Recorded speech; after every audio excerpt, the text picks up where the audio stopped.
Hello, मैं इसको कुता फ्रॉम पटना आपके लिए 15 इम्पोर्टेंट क्वेश्चन VVI लेके आया हूँ, जो आपके लिए बहुत ही महत्वपूर्ण प्रश्न है, जिसमें 15 क्वेश्चन जीके GS और साइंस की क्वेश्चन है, जो आपके लिए बहुत ही महत्वपूर्ण है। चलिए फर्स्ट नंबर क्वेश्चन पर चलते हैं। सेट नंबर 5 हो गया। फर्स्ट नंबर क्वेश्चन पर चलते हैं। विश्व में सबसे बड़ी नदी द्वीप माजुली कहाँ स्थित है? आप लोग भी आंसर देते रहिएगा कि आपको कितना नंबर आ रहा है, ये प्लीज़ कमेंट में बताइएगा। चलिए 10 सेकंड का टाइम देंगे, कोई भी क्वेश्चन के लिए आपको 10 सेकंड का टाइम देंगे। इसका ऑप्शन है असम, अरुणाचल प्रदेश या उत्तर प्रदेश या लखनऊ व नागालैंड। तो इसका हो जाएगा माजुली, जो है जो असम में है। असम की राजधानी अगर पूछ ली तो दिसपुर हो जाएगा। असम की राजधानी कहाँ है? दिसपुर हो। अरुणाचल प्रदेश की राजधानी कहाँ है? तो ईटानगर है। लिखते जाइएगा जैसे आपको फायदा मिल सके। उत्तर प्रदेश की राजधानी कहाँ है? तो लखनऊ है। उत्तर प्रदेश की राजधानी लखनऊ। नागालैंड की राजधानी अगर पूछ ले तो कोहिमा है। ठीक है, लिखते चलिएगा।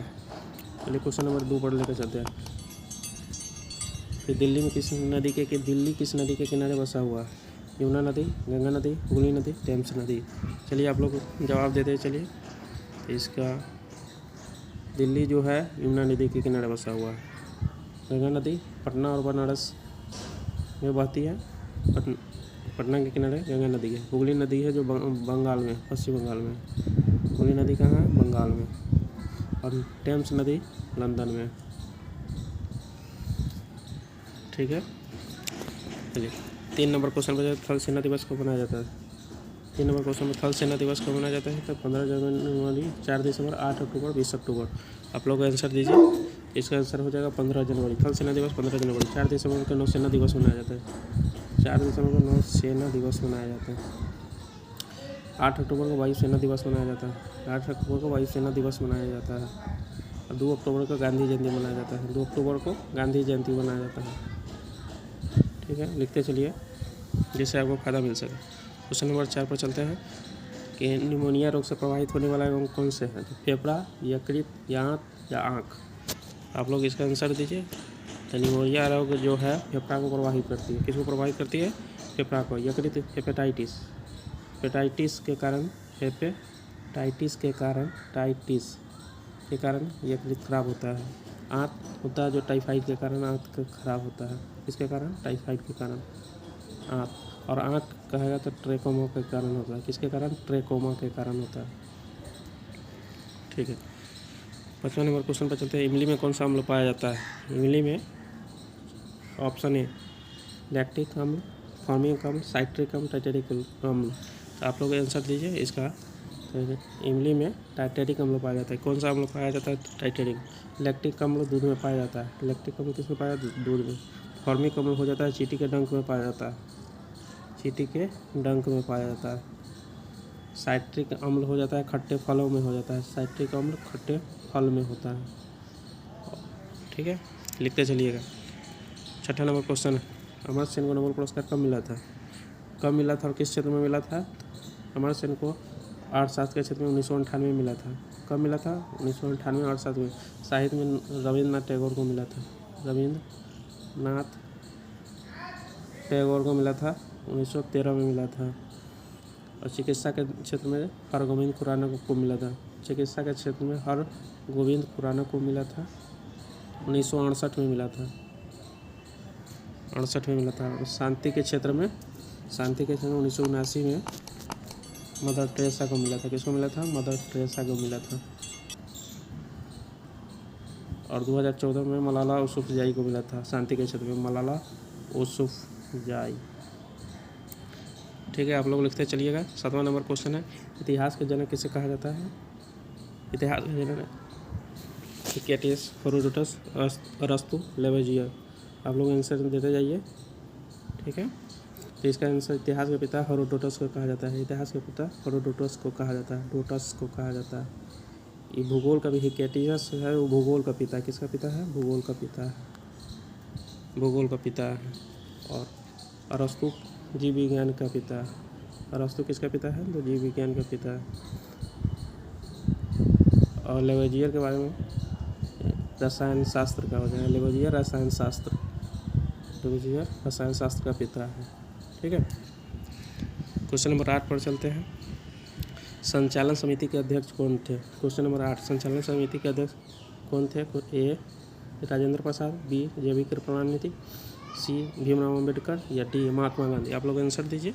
तो संचालन समिति के अध्यक्ष डॉक्टर राजेंद्र प्रसाद थे। जे.बी. कृपलानी जो थे वो झंडा समिति के थे, झंडा समिति के अध्यक्ष थे। ठीक है। भीमराव अम्बेडकर प्रारूप समिति के थे, प्रारूप समिति के थे। ठीक है। महात्मा गांधी नहीं थे। महात्मा गांधी का अगर जन्म पूछ ले तो 2 अक्टूबर 1869 ईस्वी को हुआ था, 2 अक्टूबर 1869 ईस्वी को। और मृत्यु पूछ ले तो 23 जनवरी 1948 ईस्वी को हुआ था। कॉपी में लिखते जाइएगा जिससे बाद में आपको फ़ायदा मिल सके। चलिए 9 नंबर क्वेश्चन पर चलते हैं। हॉकी के जादूगर किसे कहा जाता है? हॉकी के जादूगर मेजर ध्यानचंद, पी.टी. उषा या मिल्खा सिंह को या शोएब अख्तर को?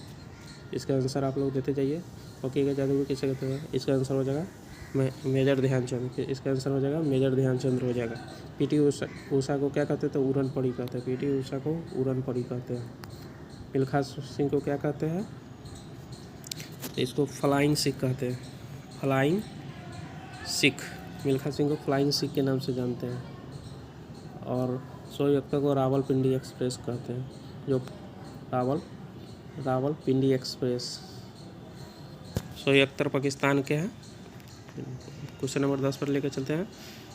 10, चीन की मुद्रा क्या है? टाका है या रुपया है या युआन है या डॉलर है? तो आप लोग आंसर दीजिए। चीन की मुद्रा क्या है? चीन की मुद्रा युआन है।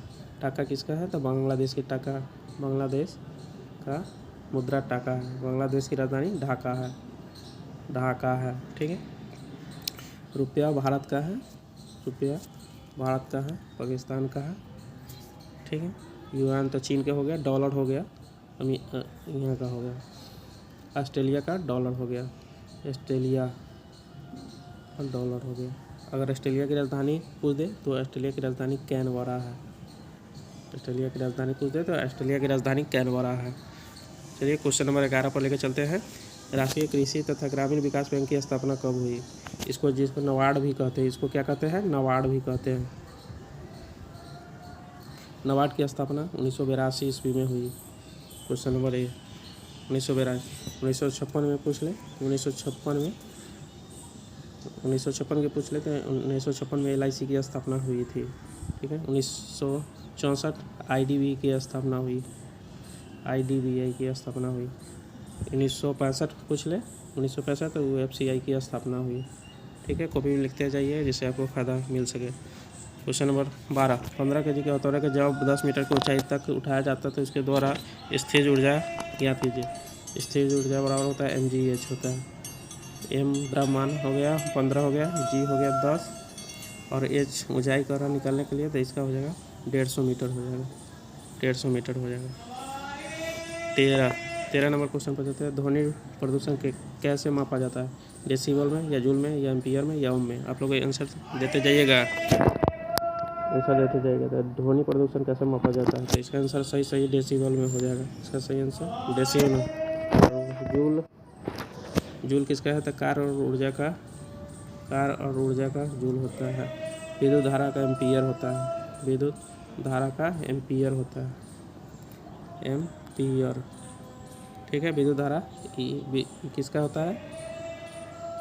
ये विद्युत धारा का होता है। प्रतिरोध का हो जाता है ओम हो जाता है, प्रतिरोध का कौन हो जाता है? ओम हो जाता है। ठीक है। क्वेश्चन नंबर 14 पर चलिएगा। 100 वाट के एक इलेक्ट्रिक बॉल एक प्रयोग प्रतिदिन 8 घंटे के लिए किया जाता है तो एक दिन में बॉल द्वारा किए जाने वाले ऊर्जा कितनी यूनिट होगी? इसका यूनिट बराबर क्या होता है? तो यूनिट बराबर होता है वाट घंटा और दिन होता है। वाट बराबर वाट घंटा और दिन होता है, दिन होता है घंटे में 1000 होता है। लिखते चलिएगा। वाट हो गया कितना? वाट हो जाएगा 100, दिन कितना हो गया 8, घंटा हो गया 8 और दिन हो गया 1। इसको काट दीजिए, 1000 से काट दीजिए, 1 2 और 8/10 आता है, इसका आंसर हो जाएगा 0.8 हो जाएगा। ठीक है, डी नंबर हो जाएगा। ठीक, लास्ट क्वेश्चन है 15। एल्युमिनियम का परमाणु द्रव्यमान 27 है, एल्युमिनियम के 54 ग्राम में मौजूद अणुओं की संख्या कितनी होगी? तो अणुओं की संख्या बराबर कहता है तो ऊपर ग्राम की संख्या बटे द्रव्यमान संख्या होता है, ग्राम की संख्या बटे द्रव्यमान की संख्या होता है। तो कितना ग्राम दिया हुआ है? 54 ग्राम दिया हुआ है। और द्रव्यमान संख्या कितना दिया हुआ है? 27 दिया हुआ है। द्रव्यमान संख्या 27 दिया हुआ है। तो 2 से बार कट जाएगी, इसका आंसर हो जाएगा 2। अगर पसंद आया हो तो प्लीज़ लाइक, सब्सक्राइब और बेल आइकन को दबाना नहीं भूलिएगा, जिससे मैं आपको जो भी वीडियो डालूँ आपके पास पहुँचे। ठीक है, बाय।